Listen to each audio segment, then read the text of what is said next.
ঈদ ঘিরে বিভিন্ন সড়ক মহাসড়কে যাত্রী ও যানবাহনের চাপ বেড়েছে। মুন্সিগঞ্জের গজারিয়ায় ঢাকা চট্টগ্রাম মহাসড়কের কুমিল্লামুখী লেনে প্রায় ১৩ কিলোমিটার দীর্ঘ যানজটের সৃষ্টি হয়েছে। ভোর ৪টা থেকে শুরু হয় এই যানজট বেলা বাড়ার সঙ্গে সঙ্গে তীব্র আকার ধারণ করে। ঈদ ঘিরে ঢাকা টাঙ্গাইল মহাসড়কে যাত্রী ও যানবাহনের চাপ বেড়েছে। সকাল থেকে চন্দ্রা এলাকায় ঘরমুখো মানুষ ও গণপরিবহনের পাশাপাশি রয়েছে পশুবাহী গাড়ির চাপও। মহাসড়কে যানবাহনের সারি থাকলেও কোথাও যানজট নেই। এতে ভোগান্তি ছাড়াই বাড়ি ফিরছেন মানুষ।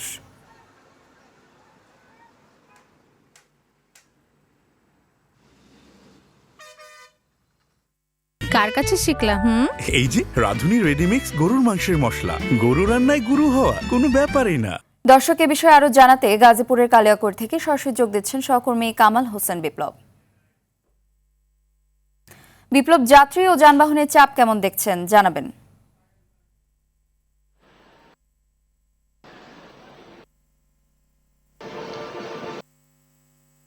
জানেন প্রতি বছর কিন্তু আমি সকাল থেকে দেখেছি গণপরিবহন যাত্রী এবং পশুবাহী যে গাড়ি রয়েছে সেগুলোর চাপ কিন্তু বৃদ্ধি পেয়েছে।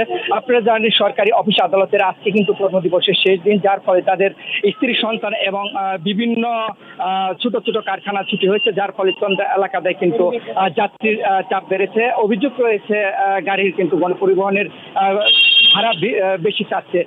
এদিকে আপনাকে একটু বলে রাখি, চন্দ্রা যানজটের মূল কারণটা হলো ঢাকা থেকে যে 2 লেনের গাড়িগুলো আসে এবং গাজীপুর থেকে যে গাড়ি গণপরিবহনগুলো আসে সেগুলো কিন্তু চন্দ্রা এলাকায় একটি লেনে পরিণত হয়, যার ফলে চন্দ্রা তিমুর এলাকায় কিন্তু যাত্রী গণপরিবহনের তীব্র যানজটের সৃষ্টি হয়। আপনারা জানেন যে চন্দ্রা মানেই প্রতি বছর ঈদ আসলে উত্তরবঙ্গের যানজটের প্রধান কারণ এই চন্দ্রা। আমি আইন শৃঙ্খলা বাহিনীর সাথে কথা বলেছি, তারা জানিয়েছেন এবারকে ঈদ কেন্দ্র করে যাত্রীরা যেন স্বস্তি বাড়িতে পারে তার জন্য 1000 আইন শৃঙ্খলা বাহিনীর সদস্যরা এই চন্দ্রা এলাকায় কাজ করবেন বলে জানিয়েছেন। জি রাখা, এই ছিল।